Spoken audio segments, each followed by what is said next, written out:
Hello guys and welcome to Skynomics academy. मेरा नाम सुनील कुमार यादव है और आज लास्ट जो पार्ट होगा उसको डिस्कस करने वाले हैं हम लोग, जो कि आपका रेवेन्यू का है कि नहीं। हमने कॉस्ट वाला जो है वो चैप्टर पढ़ा था पार्ट 1, पार्ट 2 और पार्ट 3 में, और पार्ट 4 में हमने रेवेन्यू स्टार्ट करा था। और आज इसका क्या होगा, पार्ट 5, जो कि अंतिम चैप्टर होगा। इसके बाद हम लोग शुरू करेंगे क्या, गवर्नमेंट पे पहले इकोनॉमिक्स करें या फिर पहले कॉमर्स करें? कॉमर्स करते हैं, फिर इसके बाद कॉमर्स करेंगे। ठीक है, मतलब कल जो होगा वो कॉमर्स स्टार्ट करेंगे हम लोग, जो चैप्टर नंबर 3 से। ठीक है, वो ज्वाइंट स्टॉक कंपनी वाला। ठीक है, बहुत इंपॉर्टेंट चैप्टर है वो भी। चलिए, आज जो होगा सबसे पहले रिलेशनशिप बिटवीन जो है टोटल रेवेन्यू, ठीक है, marginal revenue under imperfect competition देखेंगे। परफेक्ट कंपटीशन हमने देख रखा था। अब जो इम्परफेक्ट कंपटीशन में जो है रिलेशन किस तरीके से स्टैब्लिश हुआ है, खास करके क्या भाई, अगर देखा जाए मार्जिनल और टोटल रेवेन्यू के बीच में। तो अगर देखा जाए तीन चीजें, under imperfect competition price does not remains constant. Price constant कहाँ रहता था, मैंने बताया था परफेक्ट कंपटीशन में प्राइस ज्यादा चेंज नहीं होता। जहां कंपटीशन ही नहीं है वहां पर प्राइस जो होगा वो आपको डिफर या फिर फ्लक्चुएट होते हुए देखने को मिलेगा।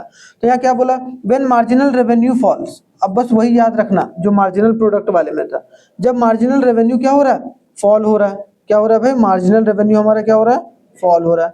तो जब मार्जिनल रेवेन्यू फॉल हो रहा है बट रिमेन्स पॉजिटिव, लेकिन क्या है, पॉजिटिव है। फॉल तो हो रहा है लेकिन अभी तक क्या है, पॉजिटिव है।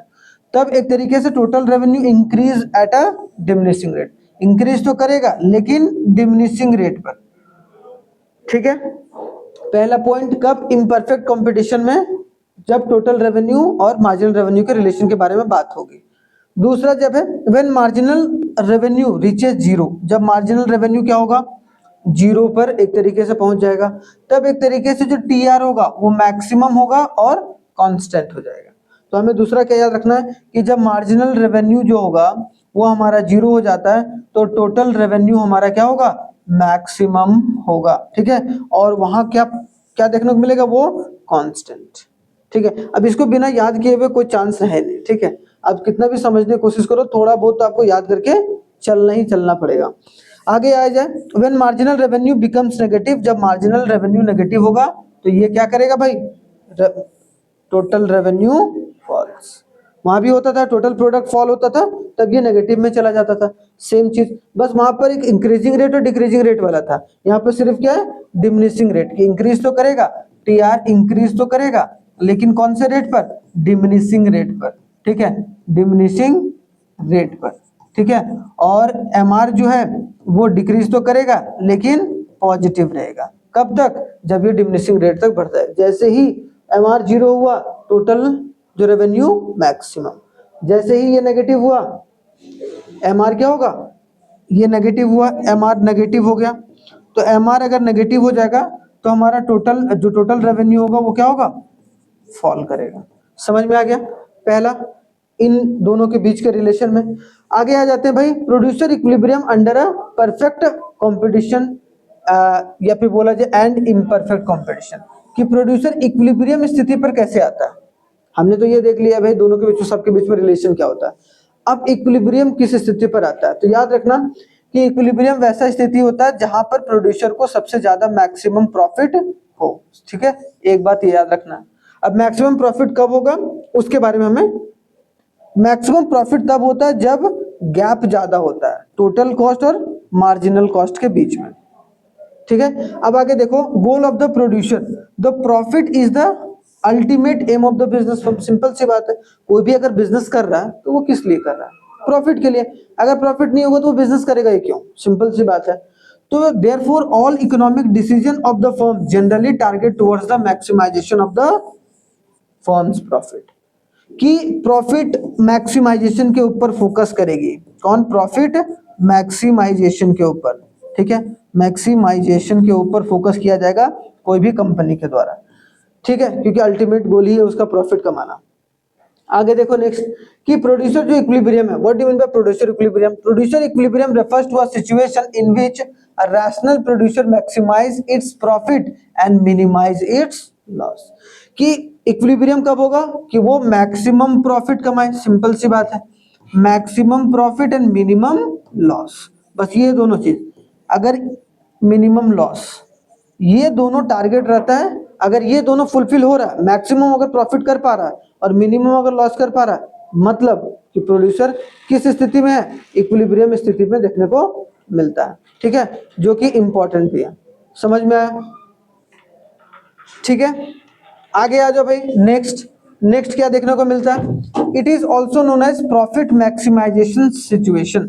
अगर कोई बोलेगा कि प्रॉफिट मैक्सिमाइजेशन सिचुएशन कब इनिशिएट होता है भाई, तो जब एक तरीके से प्रोड्यूसर क्या है, इक्विलिब्रियम में। तो कोई बोलेगा what do you mean by profit maximisation situation?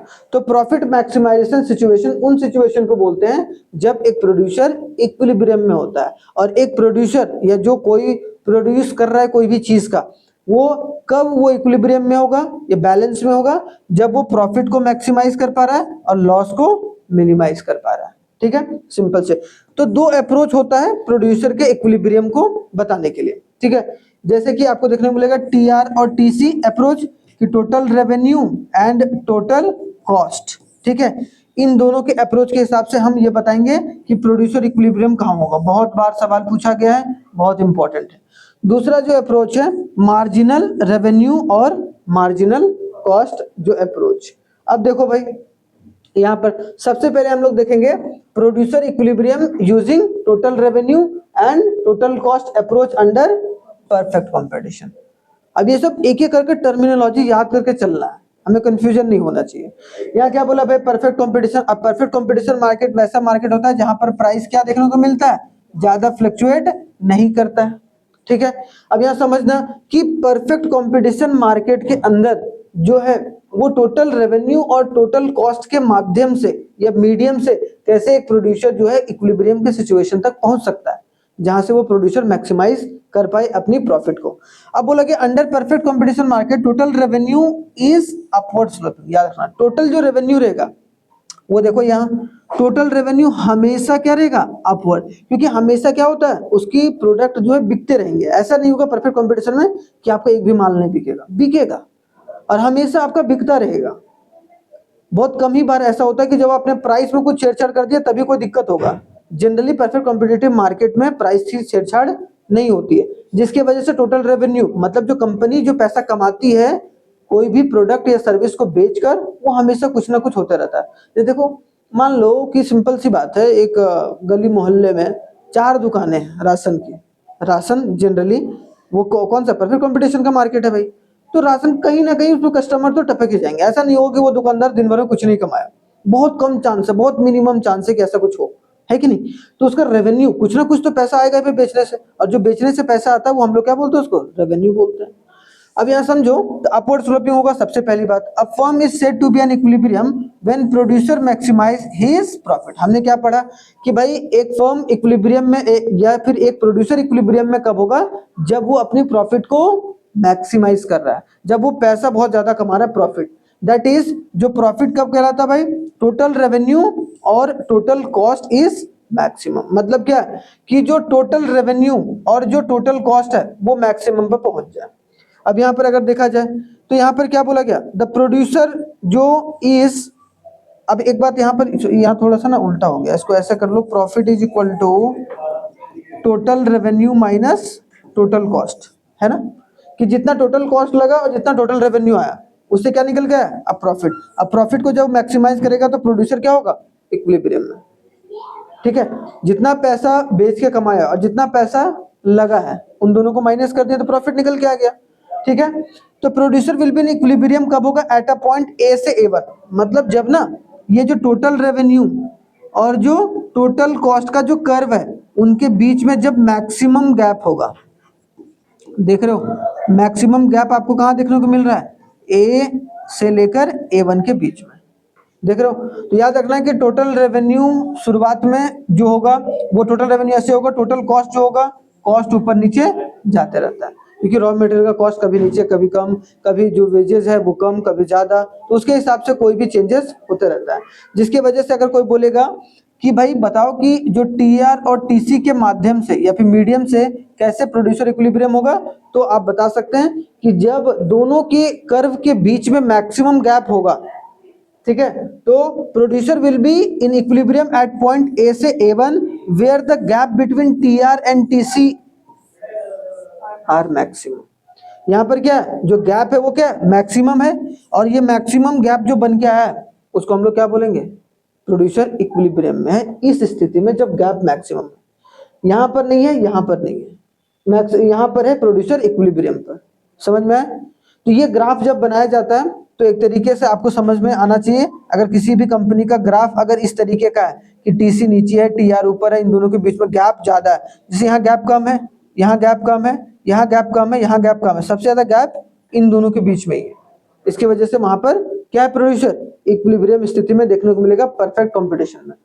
अब देखो प्रोड्यूसर इक्विलिब्रियम, ठीक है, using total revenue and total cost approach के हिसाब से अंडर इम्परफेक्ट कंपटीशन। अभी हमने परफेक्ट कंपटीशन देखा, अभी हम लोग क्या देखेंगे, imperfect competition. Under imperfect competition में क्या होता है, प्राइस जो होता है वो चेंज होता है, ठीक है, चेंज घटता या बढ़ता है, लेकिन परफेक्ट कंपटीशन में प्राइस घटता बढ़ता नहीं, कांस्टेंट रहता है। तो under imperfect competition TR initially increases and eventually falls. TR क्या होगा, वहां क्या हो रहा था, टीआर हमेशा बढ़ता जा रहा था परफेक्ट कंपटीशन में। यहाँ पर क्या होगा, टीआर इनिशियली तो इंक्रीज करेगा, फिर फॉल कर जाएगा टोटल रेवेन्यू, ठीक है। लेकिन however a firm under imperfect competition will be in the equilibrium of the point where the producer maximise his profit given his cost. मतलब जितना भी पैसा लगाया है उससे ज्यादा मैक्सिमम प्रॉफिट कब होगा, जब इन दोनों के बीच में गैप सबसे ज्यादा होगा। कम कहाँ है, कम कहाँ है, सबसे ज्यादा है। मतलब क्या हो गया कि यहाँ पर क्या बोला गया, producer will be in equilibrium at point where he attains the maximum point, A से ए बन गया, जहां पर मैक्सिमम पॉइंट अटेन किया। समझ में आया, जो मैक्सिमम गैप क्रिएट हो गया है। तो यहाँ पर बस एक ही फर्क है, वहां पर जो इम्परफेक्ट मार्केट में और परफेक्ट कंपटीशन में, तो परफेक्ट कंपटीशन में क्या था, इंक्रीजिंग रेट पर बढ़ता जा रहा था, और यहाँ पर इम्परफेक्ट में क्या हो रहा था, नीचे से ऊपर, मतलब शुरुआत में बढ़ेगा फिर घटेगा टोटल रेवेन्यू, लेकिन परफेक्ट कंपटीशन में ऐसा नहीं है, ठीक है। यहाँ पर एक चीज और समझना है, ये कुछ थोड़ा सा टेक्निकल चैप्टर है, टेक्निकल इन द सेंस कि थोड़ा समझने वाला चैप्टर है, ऐसा नहीं कि फ्लो फ्लो में समझ में आ जाएगा, इसमें दिमाग लगाना पड़ेगा, ठीक है। अब आगे आ जाओ भाई, हमने दूसरा अप्रोच देखा था ना, कौन, मार्जिनल रेवेन्यू और marginal cost approach. Marginal revenue और marginal cost, marginal revenue is equal to क्या होता है भाई, change in total revenue by change in output, हाई है ना, हाई है ना, ठीक है। उसके बाद under perfect competition MR and AR are equal, हमने बताया था ना कि प्राइस कांस्टेंट रहता है परफेक्ट कंपटीशन में, और जब प्राइस कांस्टेंट रहेगा, सिंपल सी बात है, तो वहां मार्जिनल रेवेन्यू और एआर सब इक्वल था। मैंने ग्राफ में बताया, हमेशा एक पॉइंट हमेशा कुछ नहीं आएगा, अगर परफेक्ट कंपटीशन दिख गया तो एग्जाम में एक पॉइंट तो जरूर लिख देना कि प्राइस कांस्टेंट रहता है।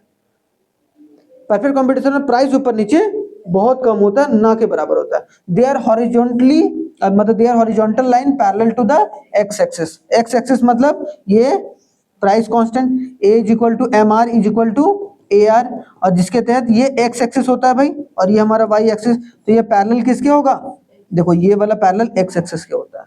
समझ में आया, प्राइस हमेशा। तो hence there are two essential condition of equilibrium, दो कंडीशन बनते हैं एमआर और एमसी में। पहला हो गया एमआर और एमसी के अप्रोच से, MR should cut MR from below that is at a equilibrium point, MC must be rising. इसका मतलब क्या होगा, यहाँ देखो, यहाँ पर क्या होगा, एमसी मस्ट बी राइजिंग, जहां से एमसी राइज कर रहा है और जो इस पॉइंट पर काटा है, मतलब क्या, although MC is equal to MR, यहाँ पर क्या हो रहा है, यहाँ पर कौन सा सिचुएशन आ रहा है, MC is equal to MR, आ रहा है कि नहीं आ रहा है। एक तो बात ये समझ में आ गया कि जहां एमसी और एमआर बराबर, और यहाँ पर देखो, क्योंकि हम दो अप्रोच के थे, एमसी और एमआर के अप्रोच के हिसाब से परफेक्ट कंपटीशन में इक्विलिब्रियम ढूंढ रहे हैं भाई, अब ढूंढ रहे हैं। अब चूंकि यहाँ पर ए आर एम आर और पी जो होता है बराबर होता है, तो शुरुआत में जो है कम होता है एमसी, ठीक है, मार्जिनल कॉस्ट, उसके बाद मार्जिनल कॉस्ट बढ़ता है, और जब बढ़ता रहता है तब एक तरीके से पॉइंट पर कट करेगा जब MC is equal to MR होगा, और ठीक है। तो ऑल्दो एमआर और MC is also satisfied at a point A but does not satisfy the second condition, MC must be rising, so the producer will be in equilibrium at point B। यहां पर equilibrium नहीं होगा, क्यों नहीं होगा भाई, क्योंकि दूसरा कंडीशन क्या बोलता है, पहला कंडीशन तो हमारा ये बोला कि एमसी और जो एमआर होगा वो इक्वल होगा, ठीक है, और दूसरा हमारा क्या बोला कि यहां पर देखो एमसी मस्ट राइजिंग, एमसी बढ़ते हुए होना चाहिए, लेकिन यहाँ पर क्या शुरुआत एक पॉइंट पे देखो घट रहा है ना एमसी, तो घटते हुए कंडीशन पे कभी भी यहाँ पर एक तो सिचुएशन फुलफिल हो रहा है कि M R is equal to M C है, ये तो, लेकिन यहाँ पर दूसरा सिचुएशन, कौन सा सिचुएशन, कि जो एम आर हो एम सी जो होगा वो राइजिंग होना चाहिए, राइजिंग हो रहा है, नहीं हो रहा है, राइजिंग कहाँ हो रहा है, यहाँ एम सी इज राइजिंग, यहाँ बढ़ते हुए आ रहा है ना, तो ये पॉइंट पर इक्विलिब्रियम पॉइंट होगा। बहुत टेक्निकल चीजें हैं जो कंपनीज में लागू होती हैं अपनी प्रॉफिट को देखने के लिए, ठीक है। तो मार्जिनल कॉस्ट मार्जिनल रेवेन्यू के बराबर होना चाहिए और एमसी बढ़ते हुए होना चाहिए। अगर मार्जिनल कॉस्ट बढ़ रहा है तब कंज्यूमर जो है इक्विलिब्रियम में है, किस अप्रोच के तहत, एमसी एंड एमआर के अप्रोच के हिसाब से। आई बात समझ में, यहां तक समझ में आया, कोई दिक्कत नहीं, 2-3 बार पढ़ोगे ना मजा आ जाएगा, तब ना पूरा समझ में आने लगता है, ठीक है। क्लियर हो गया यहां तक। अब आगे देखो भाई नेक्स्ट, अब क्या है, producer equilibrium under imperfect, perfect competition पढ़ लिया हमने, ठीक है, हमने परफेक्ट कंपटीशन में पढ़ लिया था दोनों, कौन, टोटल रेवेन्यू वाला भी और टोटल कॉस्ट, ठीक है। सेम उसी तरीके से यहाँ पर इम्परफेक्ट कंपटीशन में जो है मार्जिनल रेवेन्यू और मार्जिनल कॉस्ट के हिसाब से कैसे होगा।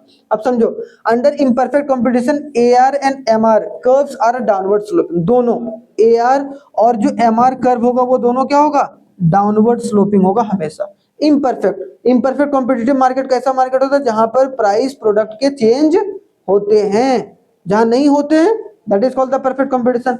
यहाँ पर इम्परफेक्ट कंपटीशन है, इम्परफेक्ट कंपटीशन में प्राइस बढ़ता और घटता है, ठीक है। देखो यहाँ पर प्राइस ऊपर जाएगा या नीचे जाएगा, प्राइस कांस्टेंट रखा गया है क्या, नहीं ना, ठीक है। तो यहाँ where the MR lies below AR, याद रखना जहां पर एमआर एवरेज जो रहेगा, एवरेज, अब जो एवरेज है, एवरेज रेवेन्यू वो किससे रिलेटेड होता है हमेशा, अभी हमने बताया प्राइस से रिलेटेड होता है, बताया ना, A R is equal to P के बराबर। तो यहां पर समझो क्या बोलेगा, producer equilibrium conditions are same as before that, जैसे एक तो M R is equal to M C होना चाहिए, M R is equal to M C होना चाहिए, और दूसरा कंडीशन क्या होना चाहिए, M C should cut M R. यहां पर अब देखो ये सब चीज बिना याद किए हो तो कोई चांस ही नहीं है। एक तो कंडीशन होना चाहिए, वहां भी 2 कंडीशन हमने देखा कि एक तो भाई इंक्रीजिंग में होना चाहिए एमसी और इक्वल होना चाहिए, दूसरा हमने क्या देखा, M R is equal to MC होना, एम आर और एमसी कहां बराबर है, बताओ, एम आर और एमसी, देखो यहां पर एम आर और एमसी कहां बराबर है भाई, बोलो, एम आर और एमसी कहीं बराबर ही नहीं है भाई, इस पॉइंट पर इस पॉइंट 2 पॉइंट पर नहीं है, यहां भी एम आर एमसी बराबर है, कहां देख रहे हो भाई तुम लोग, हैं मोतियाबिंद तो नहीं हो गया है, और यहां पर भी बराबर है, तो दोनों जगह एक कंडीशन तो फुलफिल हो रहा है पहला वाला, लेकिन जो दूसरा कंडीशन है, सर दर्द ठीक हो जाएगा, इसको पढ़ोगे ना, नहीं हो रहा, ठीक है। तो एमसी शुड कट एमआर, देखो एमसी क्या कहां कटना चाहिए भाई, एमसी शुड कट एमआर, कौन कट करेगा, शुड कट किसको, MR below that is at a equilibrium point, MC must be rising, समझ में आया। तो इसका मतलब इक्विलिब्रियम पॉइंट कौन सा हुआ, क्रॉस हो रहा है, कहाँ क्रॉस हो रहा है एक मिनट बाद, कहाँ क्रॉस हो रहा है भाई, अब यहाँ, अभी समझो, यहाँ 2 जगह क्रॉस कर रहा है, उसी को आगे बढ़ाते हैं, समझो समझो, एक तो हमने देखा भाई क्रॉस कहाँ हो रहा है, 2 जगह हो रहा है, यहाँ M R is equal to M C, वहां भी M R is equal to M C, यहाँ पर कौन है, ये एम आर है, M R is equal to M C. अब यहाँ पर समझने वाली है, hence the producer will be in equilibrium at point E, यहाँ पर ई में हो रहा है, क्यों हो रहा है भाई, क्योंकि ये सबसे पहला पॉइंट है जब एमसी अपवर्ड डायरेक्शन में जा रहा है, मिल रहे तो मिलन तो हो गया, यहाँ हो गया, यहाँ प्यार मोहब्बत जो होना था हो गया, लेकिन ये बिजनेस के मामले में बढ़ना चाहिए, ये बढ़ते हुए, ये देखो बढ़ रहा है ना, अब बोलोगे सर बढ़ता, लेकिन पहली बार कब बढ़ा, यहाँ पर, तो इक्विलिब्रियम पॉइंट यहाँ पर होगा, ठीक है, याद रखना। Perfectly competitive market is more efficient then imperfect competition, under the perfect competitive market to sell P is equal to MC, whereas under imperfect competition the firm sells still, देखो जब perfect competition market होता है, ठीक है, under perfect competition market, जब तक company बेचेगा, कब तक वो अपने प्रोडक्ट को बेचेगा, जब तक उसका प्राइस जो है मार्जिनल कॉस्ट के बराबर ना हो जाए, और imperfect competition, whereas imperfect competition firm sells tills MR is equal to MC। तो तब तक बेचता रहेगा जब तक उसका MR is equal to MC नहीं हो, तभी वो प्रोड्यूसर जो है इक्विलिब्रियम सिचुएशन पे आ सकता है, उसको प्रॉफिट ज्यादा से ज्यादा होगा, नहीं तो प्रॉफिट नहीं हो पाएगा। समझ में आया? समझ में आए भैया? तो ये थोड़ा सा चैप्टर है थोड़ा सा तगड़ा। लास्ट पेज है ये, जो कि बहुत आराम से छोटा सा छुटकू सा टॉपिक है, जो कि प्रॉफिट, नॉर्मल प्रॉफिट क्या होता है, what do you mean by normal profit? It exist when TR total revenue, अच्छा इज इक्वल टू, वहां लिखा हुआ सही है कि माइनस होगा? है टोटल रेवेन्यू का मतलब क्या? Total revenue minus total cost होगा। तो अब सोचो ना, बेचा कंपनी ने 50,000 का, उसमें जो लगाया पैसा वो 40,000 का, तो प्रॉफिट कितना हुआ? 10,000 का। तो नॉर्मल प्रॉफिट कितना हुआ? 10,000। दूसरा TR क्या होता है भाई? बोलो, TR is equal to TFC plus TVC। हो सकता है? हो सकता है। क्यों भाई? क्योंकि जो टोटल रेवेन्यू होगा एक समय पर स्थिति आएगा plus normal profit, normal profit को अगर जोड़ देंगे TR और एक, अच्छा इसी से अगर जनरेट कर लो कि सिंपल सी बात है, अगर यहाँ TR निकालना हो, ठीक है, इसी से, तो अगर TR निकालना है, normal profit is equal to क्या होता है भाई? नॉर्मल प्रॉफिट, देखो ये सब आता है ना question, normal profit is equal to TR minus TC। अब यहाँ TR निकालना है, तो TR निकालेंगे तो TC को इधर ले आएंगे, हाँ या ना? तो यहां पर हम नॉर्मल प्रॉफिट प्लस TC कर सकते हैं कि नहीं? और TC बराबर होता है, TC बराबर क्या होता है? TFC प्लस TVC, हाँ या ना? तो इसको हम लोग दूसरा एंगल में लिख सकते हैं, normal profit plus plus TFC plus TVC is equal to TR, हाँ या ना? समझ में आया ये मैं कैसे लिख रहा हूं? बस कुछ नहीं, TR माइनस TC, तब मेरे को क्या निकालना है? TR निकालना है। तो TR निकालेंगे तो हमारा क्या होगा भाई? उधर से क्या आ जाएगा? अरे भैया देखो, हाँ हो खोए खोए, TR जब निकालना था, तो TR जब निकालना था तो TR को TC को इधर आके क्या कर दिया? प्लस। अब जब TC को प्लस किए तो TC का फॉर्मूला होता है TFC plus TVC, total fixed cost और टोटल वेरिएबल कॉस्ट। तो टोटल फिक्स्ड कॉस्ट और टोटल वेरिएबल कॉस्ट TC की जगह पर नहीं लिख सकते हैं? और प्लस नॉर्मल प्रॉफिट तो है ही पहले से, is equal to TR, total revenue नहीं निकल गया है? कैसे का होगा? सुपर नॉर्मल प्रॉफिट क्या होता है? If a firm makes more than normal profit, अगर नॉर्मल प्रॉफिट से ज्यादा पैसा कमाए, मतलब क्या? TR is greater than TC, तो एक तरीके से क्या होगा? Super normal profit. वैसे अगर कोई बोले कि नॉर्मल प्रॉफिट दूसरा क्या मतलब जो TC या TR के बराबर होगा तब भी होगा क्या? तब भी होगा, ठीक है। एक सिचुएशन ये भी याद रखना, this situation in break even point, इस सिचुएशन को हम लोग क्या बोलते हैं? ब्रेक इवन पॉइंट, जब ऐसा कोई सिचुएशन निकल के आता है। फिर आगे आते हैं, एबनॉर्मल लॉस कब होता है? If the firm make a less revenue than the cost. Simple सी बात है, लॉस कब होगा भाई? जब मान लो कॉस्ट ज्यादा लग रहा है और रेवेन्यू कम आ रहा है, सिंपल सी बात है, इसका मतलब क्या? कंपनी लॉस में चल रही है, ठीक है। समझ में आ गया? चलिए, बहुत अच्छा चैप्टर था। चलिए धन्यवाद, थैंक यू वेरी मच, मिलते हैं नेक्स्ट क्लास में।